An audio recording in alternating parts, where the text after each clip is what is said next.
আক্ষেপ ঘুচল ক্রিস্টিয়ানো রোনালদোর। ২০২৩ সালের জানুয়ারিতে আল নাসরে যোগ দেওয়ার পর অবশেষে প্রথমবারের মতো সৌদি প্রো লিগের শিরোপা উঁচিয়ে ধরলেন এই পর্তুগিজ মহাতারকা। বৃহস্পতিবার রাতে লিগের শেষ দিনে দামেক এফসিকে ৪-১ গোলের ব্যবধানে হারিয়ে ট্রফি নিশ্চিত করেছে আল নাসর। জোড়া গোলে দলের জয়ে গুরুত্বপূর্ণ ভূমিকা রেখেছেন ক্রিস্টিয়ানো রোনালদো। এটি আল নাসরের ক্লাব ইতিহাসের ১১তম লিগ শিরোপা। তবে ২০১৯ সালের পর ঘরোয়া লিগে এটিই তাদের প্রথম লিগ জয়। লিগ শিরোপা জিততে এই ম্যাচে জয়ের কোনো বিকল্প ছিল না তাদের সামনে। ড্র বা হারলেই শিরোপা উঠবে চিরপ্রতিদ্বন্দ্বী আল নাসরের ঘরে। এমন সমীকরণে খেলতে নেমে জ্বলে ওঠে আল নাসর। দামেকের বিপক্ষে এই জয়ে ৩৪ ম্যাচে ৮৬ পয়েন্ট নিয়ে টেবিলের শীর্ষে থেকে মৌসুম শেষ করেছে তারা। দুয়ে থাকা আল হিলালের পয়েন্ট ৮৪।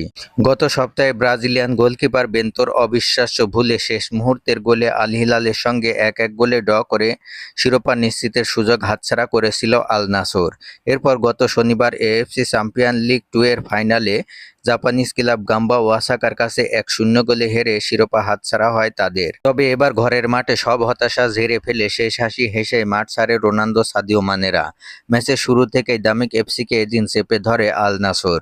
৩৩তম মিনিটে জোয়াও ফেলিক্সের কর্নার কিক থেকে দুর্দান্ত হেডে গোল করে দলকে এগিয়ে নেন সাদিও মানে। এই গোলের লিড ধরে রেখেই বিরতিতে যায় স্বাগতিকরা।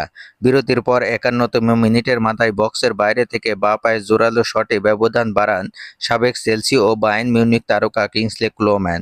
৫৭তম মিনিটে পেনাল্টি থেকে ব্যবধান কমিয়ে ম্যাচে ফেরার ইঙ্গিত দেয় দামেক এফসি। তবে এরপরই শুরু হয় CR7 শো। ৬২তম মিনিটে দুর্দান্ত ফ্রি-কিক থেকে গোল করে ব্যবধান ৩-১-এ নিয়ে যান ক্রিস্টিয়ানো রোনালদো। এরপর ৮০তম মিনিটের মাথায় ডি বক্সের ভেতর থেকে চমৎকার ফিনিশিংয়ে নিজের দ্বিতীয় ও দলের চতুর্থ গোল করেন পর্তুগিজ সুপারস্টার। চলতি মৌসুমে আল নাসরের হয়ে ২৮ গোল করেছেন ক্রিস্টিয়ানো রোনালদো। লিগে সর্বোচ্চ গোলদাতার তালিকায় রয়েছেন তৃতীয় স্থানে। দামেক এফসির বিপক্ষে এই জোড়া গোলে ক্রিস্টিয়ানো রোনালদোর ক্যারিয়ার গোল সংখ্যা এখন ৯৭৩। নির্ধারিত সময়ে ৩ মিনিট আগে রোনালদোকে তুলে নেন আল নাসর কোচ।